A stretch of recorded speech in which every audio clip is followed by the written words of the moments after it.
Hello everyone! Today I will teach you how to make grab and go balloon garlands. Please stand by.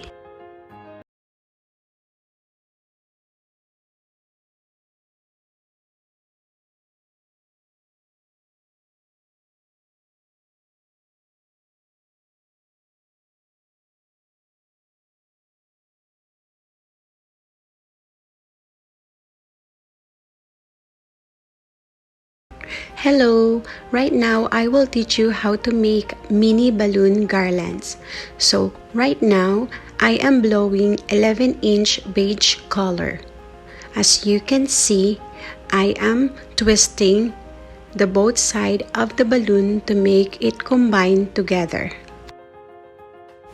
In this mini balloon garland ready to hang, I used 11-inch gold chrome, 11-inch black, 11-inch beige, 7-inch gold chrome, 5-inch black, and 5-inch beige. After I finished blowing the beige balloon, it's time for me to prepare the 11-inch black balloons. Make it sure you twisted the balloon together. Prepare all the balloons that you need and put aside first. When you're done everything blowing, then that's the time you will do the garland. My pattern of balloon garland are 1 column of gold chrome, 2 column of black, and 1 column of beige. I'm almost done blowing the black balloon 11-inch, so the next step is I need to prepare the gold chrome.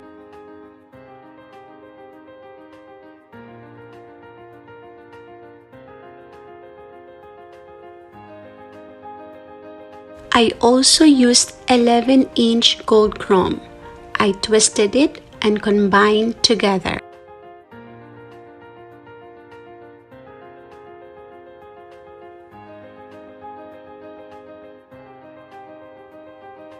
After I finish blowing all the 11 inches of balloon, it's time for me to prepare the 7-inch gold chrome. If you want to save some 7-inch gold chrome, what you need to do is squeeze it, twist it in 3 parts, and tie it. Blow at least 6 pieces of 7-inch gold chrome.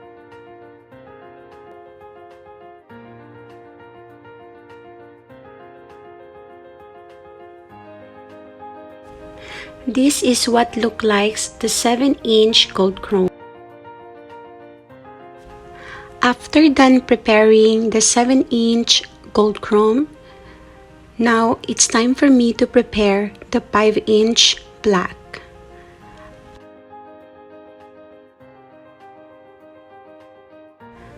Because I use 5-inch of black, I cannot twist it in 3 parts. So what I did is I combined 4 pieces of balloon together at the same time and same pattern of the beige 5-inch.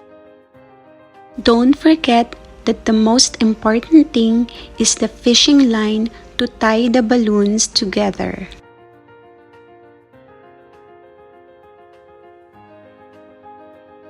Make it sure you alternate the gold and the black balloon. I'm almost done with my balloon garland, so please be patient and you can see the result.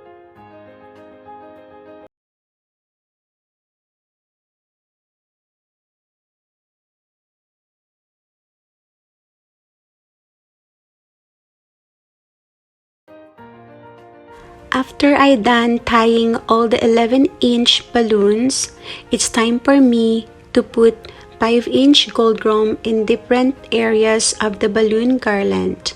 At the same time, I also put 5-inch black, 5-inch beige, and I scattered the gold chrome.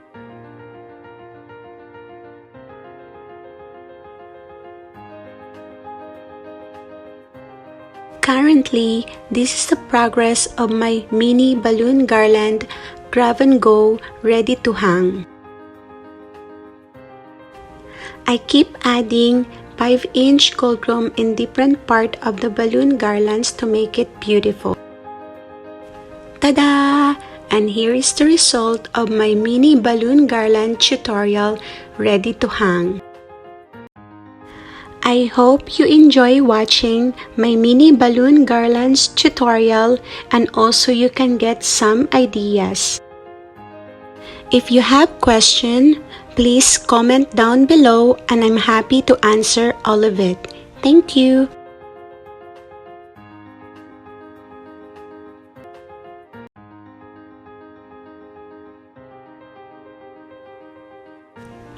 Please don't forget to like and subscribe JB Marque Letters.